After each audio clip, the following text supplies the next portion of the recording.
Hola, buenas noches. Bueno, hoy quiero hablarles sobre un tema que me parece súper importante y que es muy común en dermatología, pero que también al mismo tiempo tiene como un enorme impacto en la vida de los pacientes. Entonces, hoy vamos a hablar sobre las lesiones premalignas y malignas en la piel. Entonces, para empezar, como todos sabemos, pues la piel es un órgano bastante grande, es el que está en contacto directo con el sol, con la radiación ultravioleta y con múltiples factores ambientales que poco a poco van dejando una huella en nosotros. ¿A qué se traduce esa huella? Básicamente a cambios celulares que pueden llegar a convertirse en tumores. Muchas veces, antes de que pueda aparecer un tumor maligno, el cuerpo de nosotros es demasiado inteligente. El cuerpo nos da señales, nos dan esas lesiones premalignas que funcionan como un aviso para decirnos que algo no está funcionando bien. Entonces, reconocerlas es clave porque tratarlas a tiempo significa poder prevenir un cáncer invasivo. Por eso, en esta charla vamos a recorrer primero lo que vienen siendo las lesiones premalignas más comunes y luego las lesiones malignas principales. Entonces, la idea con todo eso es poder identificar como sus características clínicas, su potencial de malignidad y la importancia de un diagnóstico oportuno. Al final, con todo eso, ¿qué es lo que quiero transmitir? ¿O qué es lo que el mensaje que les quiero dar? Es que en el cáncer de piel, el diagnóstico temprano no solo cambia el tratamiento, sino que también puede salvar la vida de un paciente. Listo, entonces, empezamos con las lesiones premalignas. Estas básicamente son dermatosis con un potencial de transformación maligna, es decir, son unas alteraciones cutáneas que en un porcentaje de casos pueden llegar a progresar a un cáncer de piel, sobre todo lo que viene siendo el carcinoma escamocelular, vasocelular o melanoma, que voy a hablar sobre eso más adelante. Esta básicamente se considera como una etapa intermedia en lo que viene siendo la piel sana y un tumor maligno establecido. Entonces, digamos que su reconocimiento es bastante importante porque permite un diagnóstico temprano, son clave en la prevención del cáncer cutáneo y muchas veces digamos que se asocian a factores predisponentes como la radiación solar, los químicos, los traumatismos crónicos y ciertas alteraciones genéticas. Entonces, como le estamos viendo, en el cuadro de ahí, digamos que estas se pueden clasificar como en ciertos grupos. Entonces, tenemos las lesiones por agentes externos, que incluye la radiodermatitis, la queratosis arsenicales y las úlceras y cicatrices crónicas. También tenemos los carcinomas in situ, que vendrían siendo la enfermedad de Women y la eritroplasia de Keirat. Y también, pues, también tenemos lo que vienen siendo los nevos con riesgo de transformación, que incluye, pues, el nevo displásico, el nevo congénito gigante y el nevo sebáceo. Y también tenemos trastornos genéticos predisponentes, que incluye el seroderma pigmentoso, el albinismo, el síndrome de los nevos vasocelulares y tenemos también la epidermodisplasia.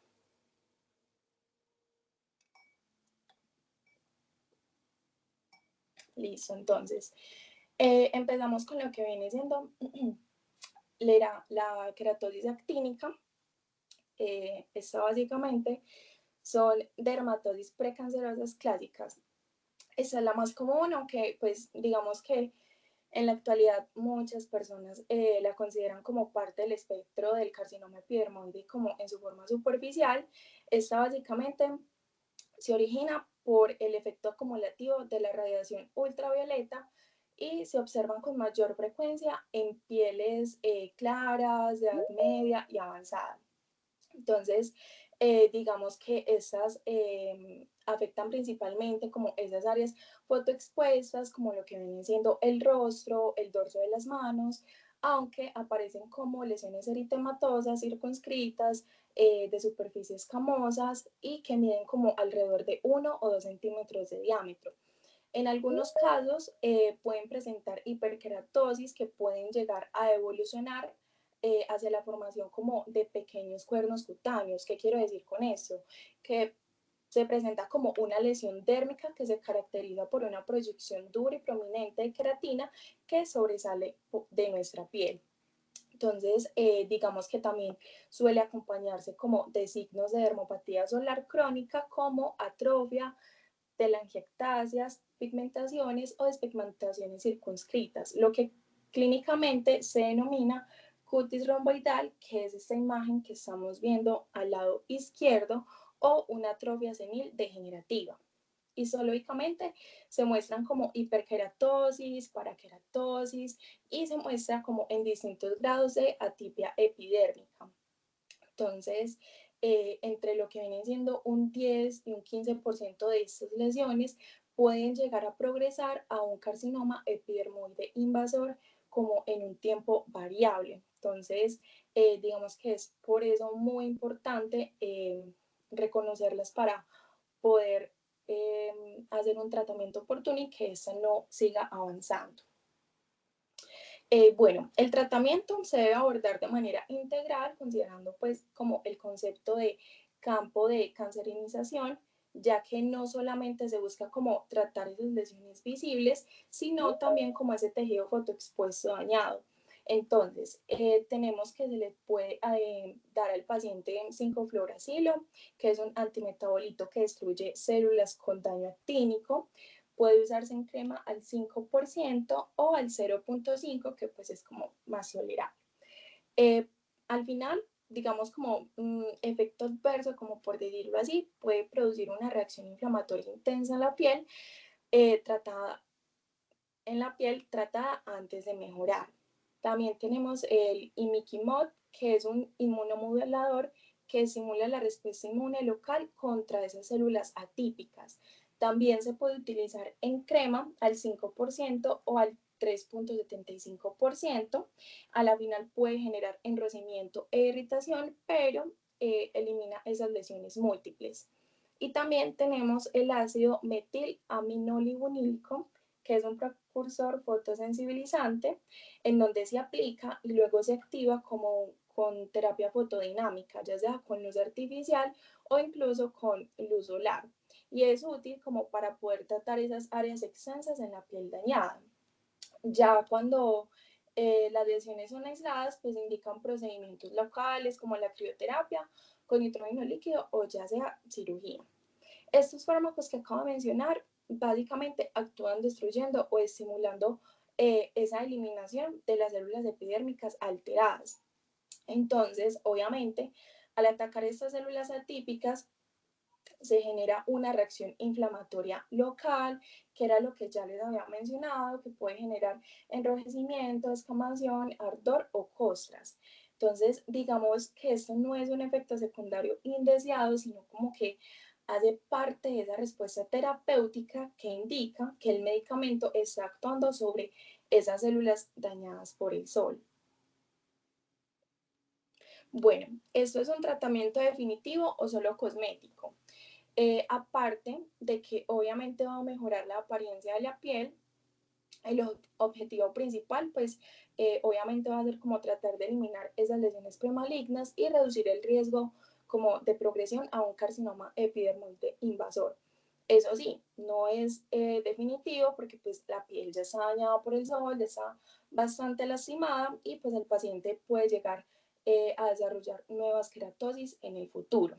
Entonces, digamos que por eso se puede considerar como un tratamiento eficaz, pero no curativo a largo plazo. Entonces, digamos que por eso se requiere una vigilancia dermatológica, fotoprotección y en muchos casos, pues ya tratamientos repetitivos.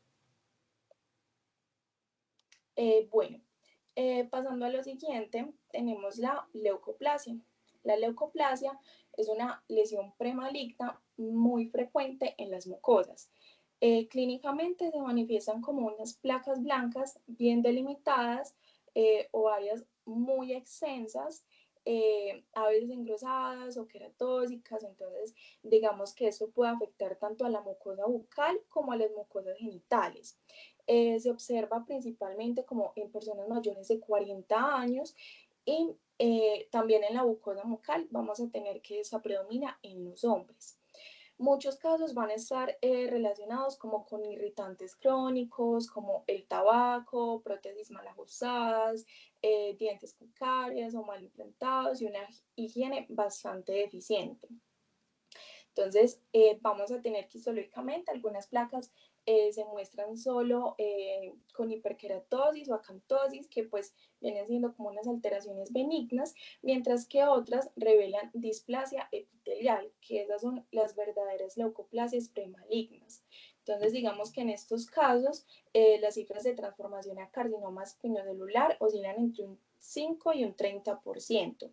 Recordemos que si una placa no muestra displasia, eh, eh, qué pena, si una placa no muestra displasia, digamos que algunos autores, pues algunas personas prefieren llamarla leucoqueratosis, dado que pues no presenta como un riesgo inminente de malignidad, pero toda leucoplasia exige vigilancia, biopsia si cambia y pues la eliminación de los irritantes, que es lo que agrava, como por decir así, la situación. Tenemos el neodisplásico, también llamado neoatípico. Esa es una lesión pigmentada distinta a los otros nevos melanocíticos comunes, con relevancia clínica porque digamos que esa se puede comportar como un precursor de melanoma maligno. Entonces, digamos que ese se puede observar con mayor frecuencia, sobre todo en el tronco y en zonas poco habituales para los nevos normales, como el cuero cabelludo, las mamas, pubis o los glúteos. Entonces, digamos que clínicamente estas se reconocen por medir igual o mayor de 6 milímetros, pueden presentar bordes difusos e irregulares, una pigmentación desigual y en muchos casos el aspecto clásico como de huevo frito, que ahorita se los voy a mostrar. Entonces, digamos que estos tienen como un centro muy elevado y oscuro rodeado de un halo plano mucho más claro. Entonces, acá los tenemos, histológicamente corresponden como a nevos de unión o compuestos con proliferación melanocítica típica en la epidermis. Hay cambios en la dermis papilar e infiltrado inflamatorio variable. Vamos a tener que todos estos hallazgos nos permiten diferenciarlos de los nevos melanocitos comunes. Entonces, digamos que su importancia radica sobre todo en el riesgo de progresión a un melanoma. Sobre todo cuando forman parte como de un síndrome genético de melanoma familiar. Entonces, digamos que en cuanto al tratamiento, no todos los nevos requieren ser extirpados, ya que pues la mayoría son como lesiones benignas y estables. Vamos a tener entonces que, sin embargo, pues es fundamental que nosotros como médicos sepamos identificar los nevos con características atípicas que sí ameritan cirugía. Entonces, digamos que los signos de alarma incluyen todo lo que viene siendo un crecimiento rápido, cambios en la forma, en el color, que presente sangrado, inflamación o algún tipo de ulceración. Entonces, digamos que en estos casos la conducta adecuada es la escisión quirúrgica con un estudio histopatológico, ya que métodos destructivos como la crioterapia o electrocoagulación pues no son recomendables pues cuando digamos no estamos seguros de un diagnóstico. Otro aspecto importante va a ser el manejo de los nevos congénitos, que está señalado a mano derecha, en los que de gran tamaño el riesgo de malignización es mucho mayor. Entonces, digamos que se reporta como entre un 4 y un 20%, por lo que se recomienda la extirpación profiláctica siempre que sea posible, aunque el procedimiento puede ser un poco complicado y requerir técnicas reconstructivas. Ya en los nevos congénitos mucho más pequeños, el riesgo es menor y la decisión del tratamiento debe individualizarse, pudiéndole explicar al paciente o a la familia los beneficios y las limitaciones de la cirugía que pues se tendría en este caso. En conclusión, los nevos displásicos son lesiones que se deben vigilar de cerca, y el reto clínico no es simplemente como extirpar todos los nevos, sino aprender a reconocer aquellos que tengan como un verdadero potencial de transformación maligno para poder intervenirlos a tiempo. Entonces, digamos que estos nevos displásicos, aunque no son melanoma, sí comparten algunas características con ellos. Entonces, por ende, se deben como vigilar de cerca. Entonces, para poder orientar esta vigilancia, vamos a utilizar una regla que es la del ABCDE, que nos va a ayudar a identificar lesiones sospechosas. Entonces, incluye lo que es asimetría, bordes irregulares, un color desigual, un diámetro mayor a 6 milímetros y una evolución reciente. Entonces, eso no significa que todo neodisplásico sea melanoma, pero sí nos alerta sobre cuáles van a requerir un estudio histológico o la extirpación como tal. Bueno, entonces, además de las lesiones premalignas que ya mencioné, existen otras entidades que, digamos, ya no entran en esa categoría porque en realidad ya corresponden como a un cáncer en etapa inicial, que es como el carcinoma epidermoide in situ. Entonces acá encontramos la enfermedad de Women y la eritroplasia de Keiret. Entonces, básicamente, en estas dos lesiones hay células malignas que ocupan como todo el espesor del epitelio, pero que todavía no invaden la membrana basal, que es importante. Entonces, por eso se consideran carcinomas in situ, no son simplemente premalignas, sino que ya entran como a un estadio temprano de cáncer. Entonces, en la enfermedad de Women vamos a tener que eh, esa, es de crecimiento lento, se presentan como placas eritematosas, es bien delimitada, tiene una forma circular u ovalada, suele ser ligeramente elevada, con escamas y con costras. Entonces, digamos que en el caso de que se desprendan las costras, puede llegar a aparecer como una superficie húmeda o granular y pueden medir varios centímetros. Entonces, digamos que estas lesiones se pueden localizar muy frecuente en el tronco, aunque también pueden aparecer en el rostro y en las extremidades. Esta enfermedad predomina sobre todo en personas mayores de 50 años y se pueden presentar como una única lesión o múltiple. Entonces vamos a tener que unos factores de riesgo para poder presentar esa enfermedad. Vamos a tener una exposición solar crónica, el arsenicismo crónico, que es una intoxicación por arsénico, que se relacione en casos múltiples, que ya voy a profundizar un poco más sobre eso. También se ha descrito pues relación que tiene con el BPH en lesiones de las mucosas o los genitales.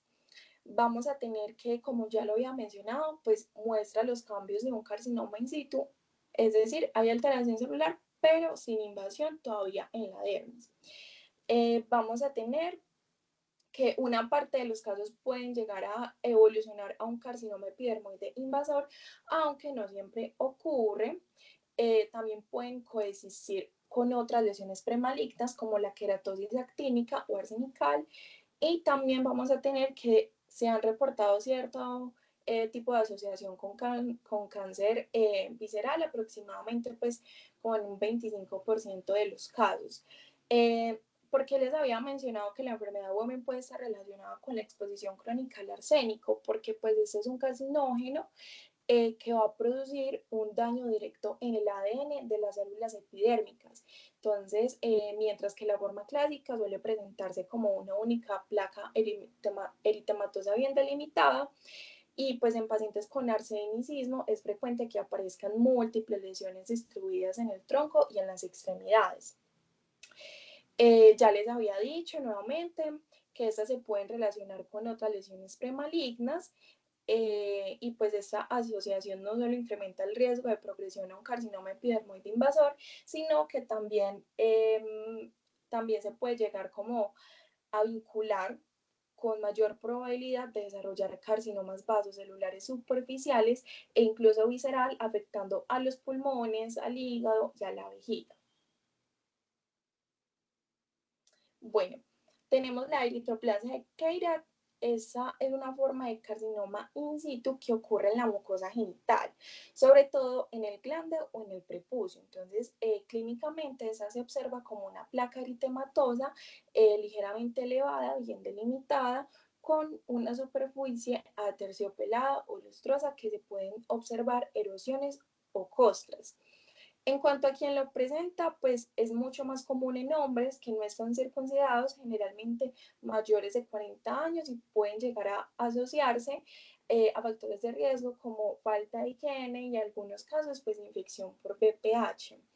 Esta lesión tiene mayor riesgo de progresión hacia un carcinoma invasor, que es su equivalente cutáneo. Entonces, digamos que esa patología, a diferencia de la enfermedad de Bowman cutánea, no se asocia fuertemente con cánceres viscerales, aunque su naturaleza in situ exige vigilancia rigurosa y un tratamiento adecuado para que no siga proliferando. Para tratarla se pueden usar terapias tópicas como imiquimod, métodos ablasivos o terapias fotodinámicas. Ya eso pues depende más que todo como del tamaño, de la localización y de las características del paciente. En todos los casos es indispensable hacer una biopsia para poder confirmar eh, como tal el diagnóstico y poder descartar la invasión como tal.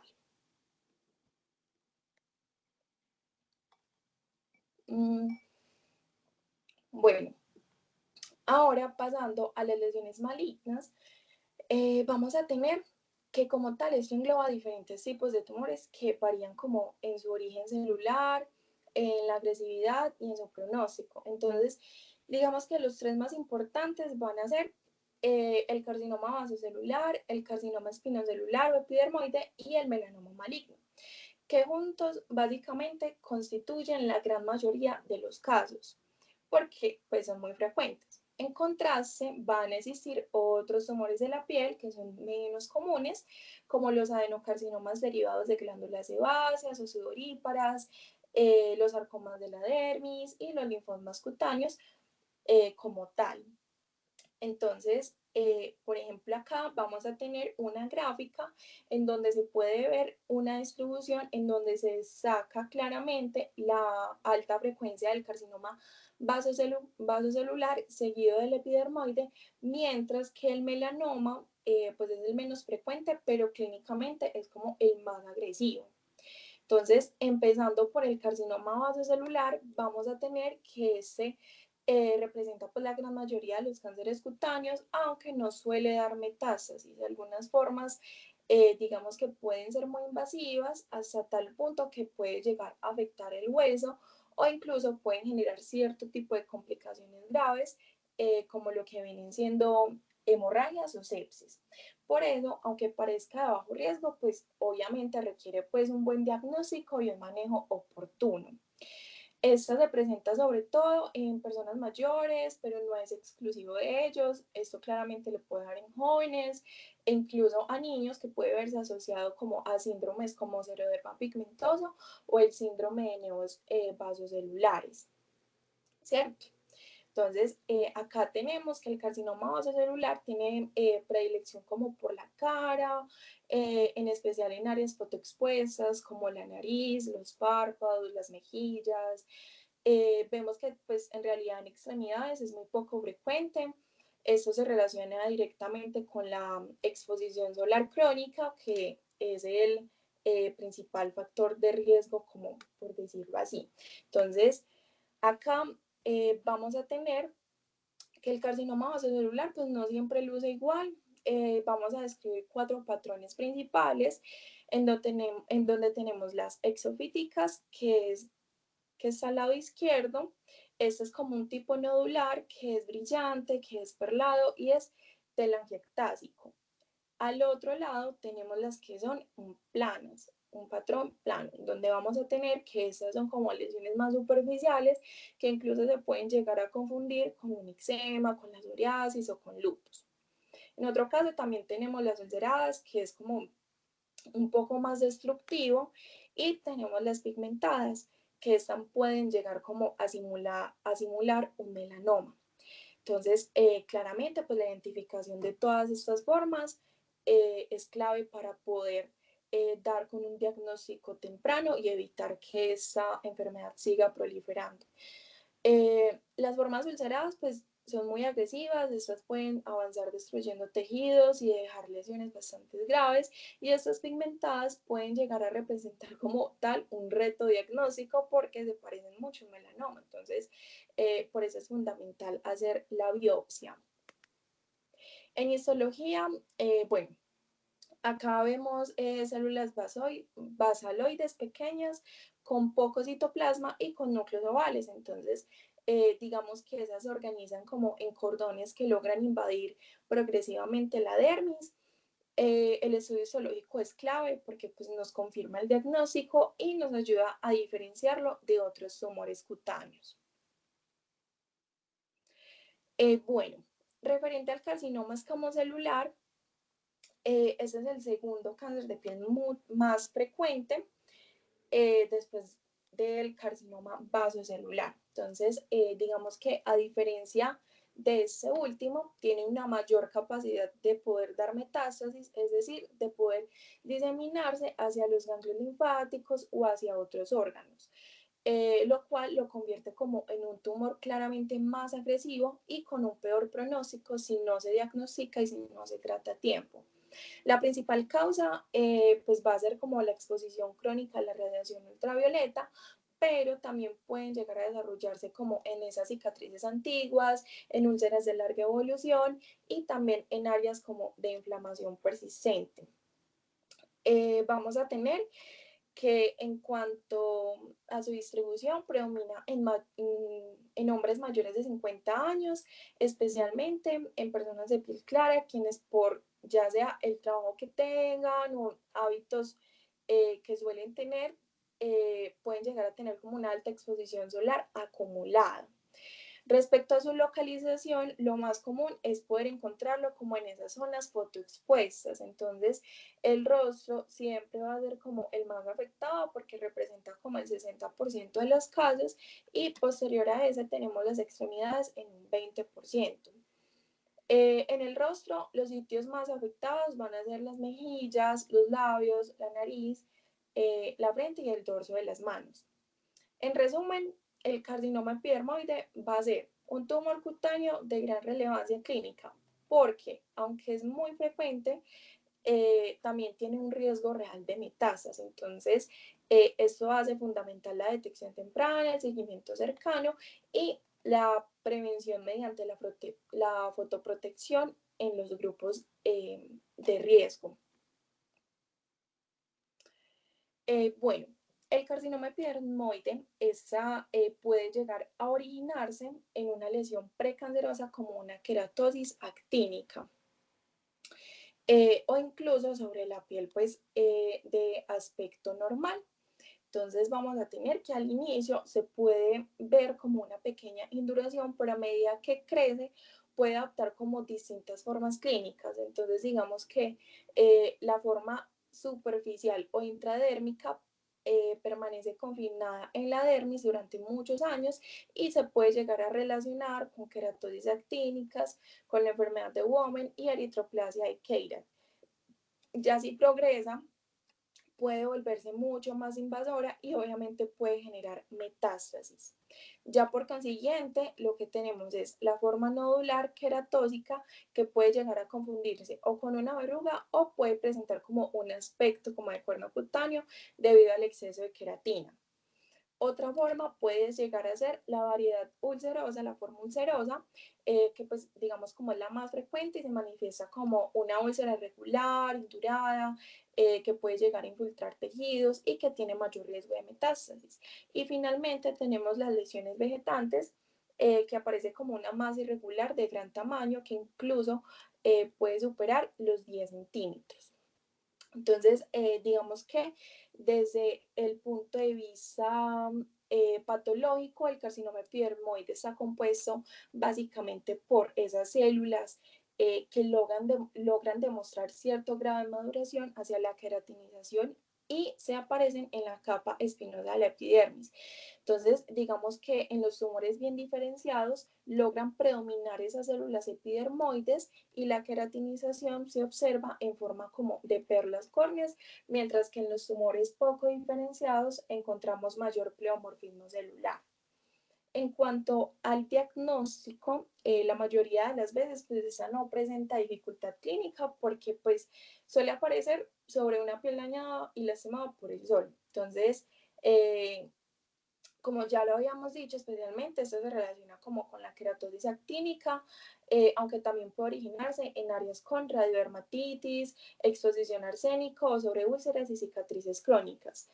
Cuando la lesión aparece, pero ya en una lesión aparente, perdón, en una piel aparentemente sana, puede llegar a confundirse con un carcinoma vasocelular en etapas iniciales, pero digamos que esto no tiene mayor relevancia una mayor relevancia práctica, ya que pues el manejo en ambos casos es como el mismo.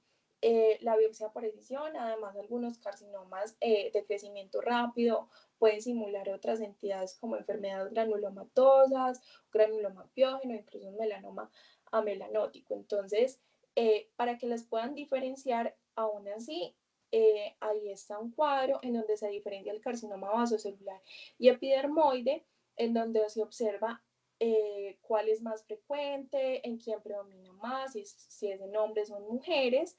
La topografía que es bastante importante, vemos que la vasocelular digamos que predomina más que todo en la centrofacial y la epidermoide es en el labio inferior, en genitales, en extremidades. Entonces, digamos que esta nos ayuda a diferenciarlas. Entonces, es bastante importante, digamos, como para tener en cuenta este cuadro. También tenemos lo que viene siendo la morfología y las metástasis.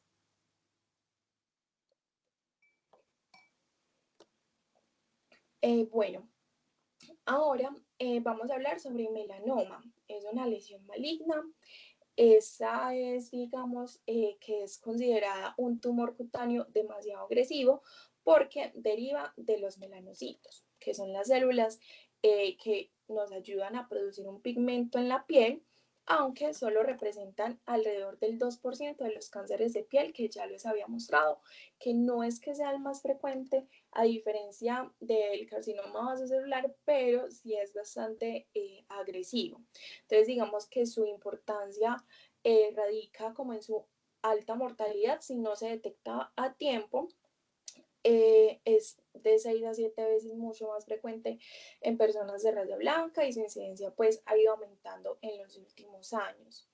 Entonces, digamos que el melanoma suele comenzar con una fase de crecimiento horizontal, limitada, hacia la epidermis, pero cuando progresa hacia la fase vertical ya logra invadir a más profundidad de nuestra piel, llegando a la dermis y va a adquirir como mayor capacidad de diseminación. En cuanto a la genética, pues sabemos que hay como bastantes mutaciones importantes, como por ejemplo la BRAFB 600E que en melanomas de extensión superficial y el KIT en los acrales lentiginosos. Entonces, digamos que también es como una guía de tratamiento en fases avanzadas.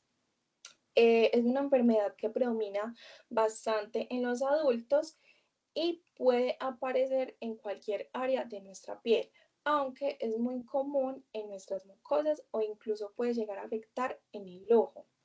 En hombres se suele localizar con mayor frecuencia en la espalda, mientras que en las mujeres predomina en las piernas. Y ya en varias poblaciones latinoamericanas se observa que puede ser bastante frecuente en las plantas de los pies.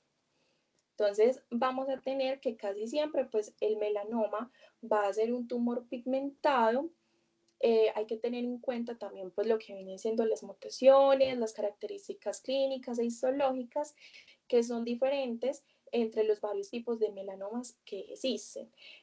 Como tal, vamos a tener que 4 tipos clínico-patológicos de melanoma, que van a tener como diferente comportamiento biológico. Entonces, tenemos el melanoma léntico maligno, el de extensión superficial, el nodular, que es el más peligroso, y el acral lentiginoso. Entonces, vamos a empezar con el melanoma léntico maligno, en donde vamos a tener que esta forma es como una forma poco común de melanoma.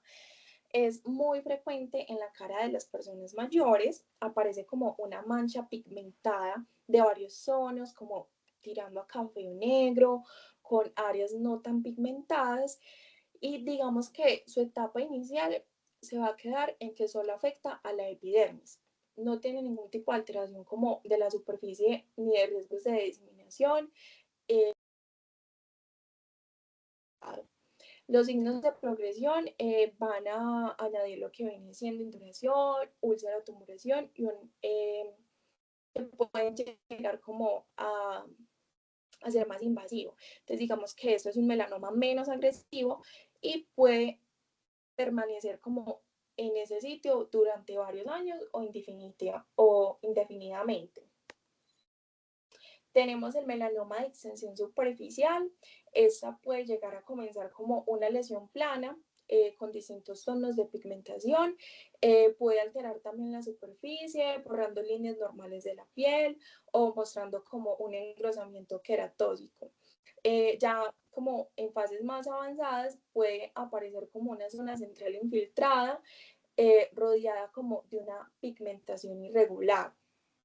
Y pues digamos que este tiene un crecimiento horizontal en los próximos años, digamos así, y a partir de los 2 años empieza a iniciar como un crecimiento vertical. Este que vemos acá es el melanoma nodular. Esto es un tumor ya más elevado, de superficie lisa o vegetante, es de color negro o incluso como puede llegar a ser como azuloso, sin una pigmentación macular circundante. Va a tener un crecimiento horizontal muy corto e inexistente.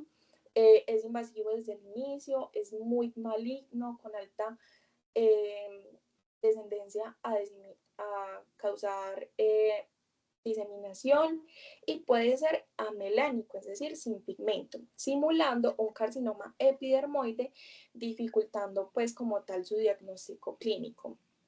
Se puede con su localización va a ser plantar de aspecto maligno, siempre se requiere considerar pues melanoma incluso si no hay pigmento. Y este que vemos acá es un melanoma acral lentiginoso, que en su inicio pues son como lesiones maculares con una pigmentación irregular de diversas tonalidades, que se va a lograr como expandir de forma periférica como en esa etapa de crecimiento radial superficial. Ya como la etapa de esa invasión es más precoz que en el melanoma léntico maligno y se manifiesta clínicamente como por áreas infiltradas, ya por áreas queratóticas o úlceras, como por el desarrollo de tumores nodulares o vegetantes en la zona central de la pigmentación. Bueno, vamos a tener que el melanoma se caracteriza pues como por la proliferación de melanocitos atípicos, No como estás habíamos dicho. ¿Cómo, perdón? Hola, no se mira nada. Ay, ¿no están viendo? No. Yo estoy viendo, no sé si de pronto Yo es un también, problema. pero... Ana, tienes que cerrar sesión y volverte a ingresar.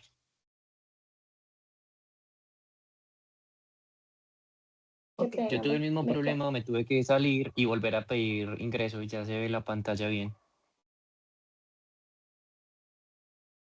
O sea que sí se está viendo normal. Y en este momento sí se ve completamente normal. Sí. Ok. Bueno, entonces prosigo, como habíamos dicho, el melanoma se caracteriza pues por la proliferación de melanocitos atípicos, que usualmente va a iniciar entre la unión entre la epidermis y la dermis, que eso se conoce como una unión dermoepidérmica.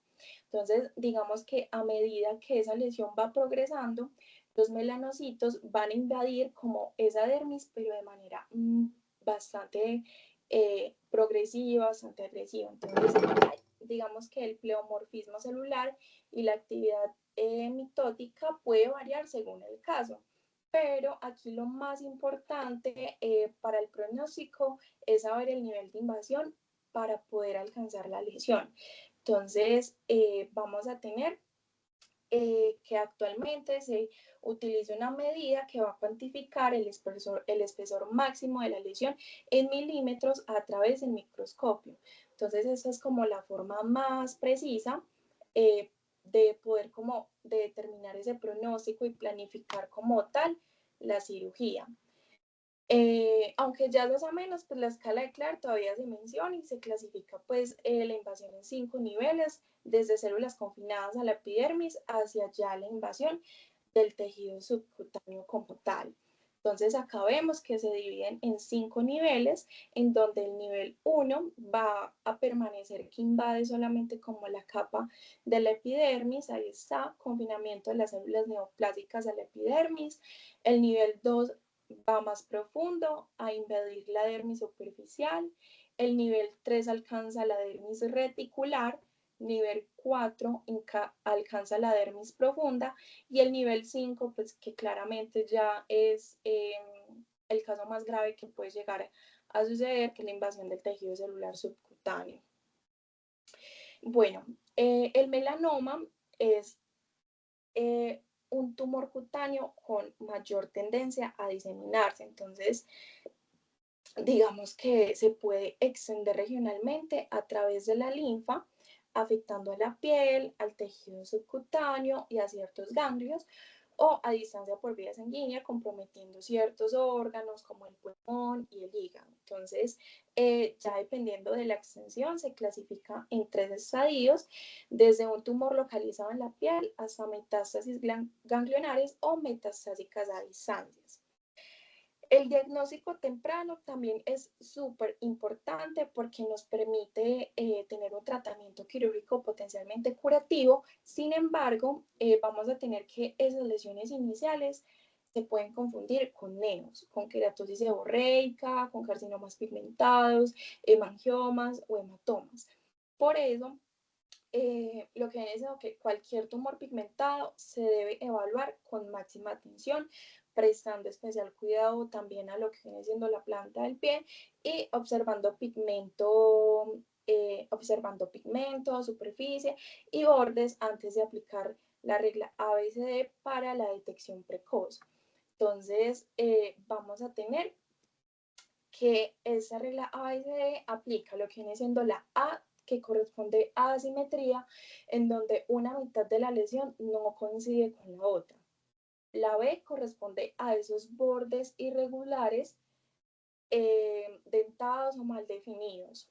La C corresponde a la presentación como de varios colores en una misma lesión. La D se refiere como a ese diámetro mayor de 6 milímetros, por lo cual ya se debe levantar como cierta sospecha. Y la E hace referencia a lo que viene siendo la evolución. Es decir, que cualquier tipo de lesión, cualquier cambio que presente, ya sea en tamaño, en forma, en el color o en la aparición de síntomas, como ya sea el sangrado, el prurito u ulceración, este sistema, digamos que es una herramienta bastante práctica, tanto para los médicos como para los pacientes. Y pueden llegar como a marcar la diferencia entre detectar un melanoma a tiempo o en etapas avanzadas. Entonces, ¿por qué les digo que también es importante para los pacientes? Porque uno también les puede indicar a ellos que estén muy atentos en sus casas, de si de pronto ve que esa lesión como que aumenta de tamaño, que siente que les están cambiando como de color, que cualquier cosa que les pueda levantar una sospecha a ellos es un indicativo para pedir, digamos, una cita como para poder verlos y saber cuál es el indicativo de qué está pasando. Entonces, digamos que eso es una herramienta bastante importante tanto para los médicos como para los pacientes. Y bueno, como conclusión, pues vamos a tener que estas lesiones premalignas y malignas en la piel nos enseñan que cada cambio, por pequeño que parezca, merece atención. Desde que sea la queratosis actínica hasta melanomas, la clave va a ser la observación cuidadosa, el diagnóstico temprano, la acción oportuna, poder reconocer esos signos de transformación, entender los tipos de melanoma y poder entender también su comportamiento, por lo que vimos que hay diferentes tipos, y poder aplicar la regla del ABCD, que es como la que nos va a poder, nos permite intervenir antes de que una lesión se vuelva peligrosa. Entonces, vamos a tener que la piel a nosotros nos habla constantemente, depende de nosotros poder escucharla y actuar a tiempo. Por eso la prevención, la educación hacia el paciente y la vigilancia continúa, eh, sigue continuando, son nuestras mejores armas para poder salvar las vidas. Y recordemos que detectar a tiempo no solamente cambia el pronóstico, sino que también puede cambiar la vida del paciente. Eso, muchísimas gracias.